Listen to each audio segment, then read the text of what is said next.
Zoti ministër, po filloj me faktin që ju drejtoni një ministri e cila është bërë njohur edhe për buxhetin e vogël kundruar resoreve të tjerë. A është një lloj situata edhe kësaj radhe, domethënë? Realisht është e vërtetë që dikasterët që mbulojnë kulturën, jo vetëm Kosovë, por në gjithë rajonin nuk kanë ndonjë buxhet për të respektuar.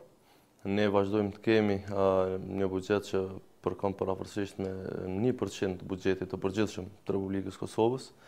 Këtë vit realisht kemi një ngritje që është për të përshëndetur, por ende është larg prej mbulimit të gjitha nevojave dhe kërkesave legjitime.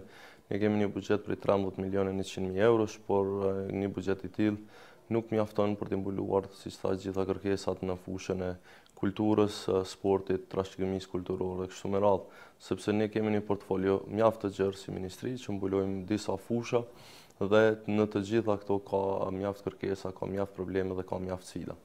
Zoti ministër, një ndër çështjet më diskutueshme të cilën sapo përmendët, jo është edhe ajo e trashëgimisë kulturore. Çfarë është gjendja e kësaj trashëgimie aktualisht në Kosovë? Realisht, çështja e trashëgimisë kulturore është një çështje jashtëzakonisht e rëndësishme. Ne si ministri e kemi prioritizuar mjaft. Tashmë ekziston edhe një departament për trashëgiminë kulturore brenda ministrisë, i cili koordinon gjitha aktivitetet dhe angazhimet tona në këtë fushë. Trashëgimia kulturore e Kosovës është padyshim shumë e pasur. Është një ndër, do thoja, begatit më të mëdha që i kemi si vend, por po ashtu është edhe një ndër fushat ku ne kemi nevojë të jashtëzakonshme për investime, sepse për të përkujdesur në mënyrë më adekuate dhe më të denjë për këtë trashëgimi jashtëzakonisht të pasur, padyshim se duhet të ketë investime dhe fonde më të mëdha, të cilat do të ndihmonin në konservimin e kësaj trashëgimie, në restaurimin e saj, në gërmimet e reja arkeologjike, meqense ne dimë se në territorin e Kosovës ka një shtresë të civilizimeve për mijëra vite.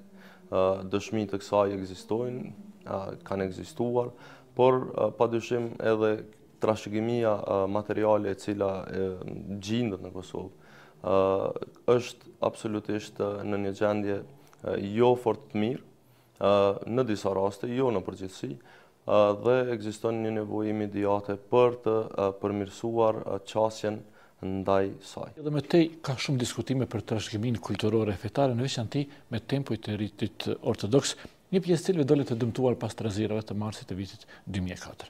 A është përmbyllur ende procesi rindërtimit të tyre? Realisht, po.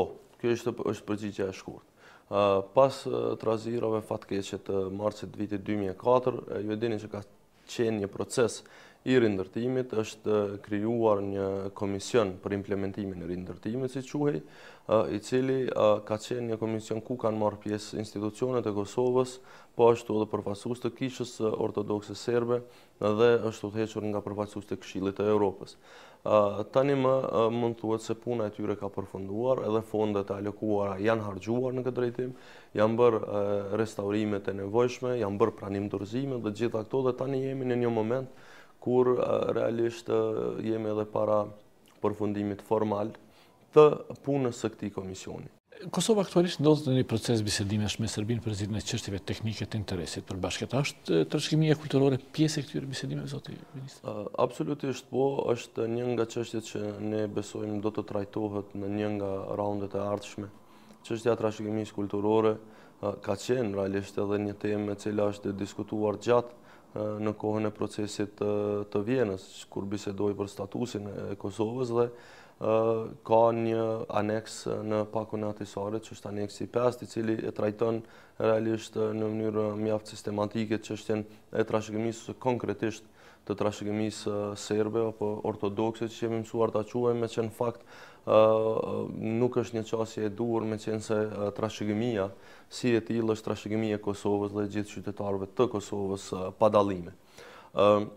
Tani ne besojmë se duhet të iniciohet si çështje trashëgimia dhe do të iniciohet shumë shpejt, me qenë se po e zëm vetëm një shembull, në janar të vitit 1999 në një mënyrë krejt pa drejt, autoritetet serbe kanë marrur nga Muzeu i Kosovës 1248 artefakte arkeologjike dhe etnologjike, të cilat ende janë në Serbi, realisht vetëm një prej tyre e famshmja Hynesha në Fron është kthyer, ndërsa 1247 ende mbesin padrejtisht në duart e autoriteteve në Serbi. Ne kemi kërkuar me ngulm në vazhdimësi institucione kthimin e tyre, por që deri tash ka munguar vullneti nga pala serbe, e cila i ka në posedim. A ka patur përgjigje ndonjëherë prej tyre?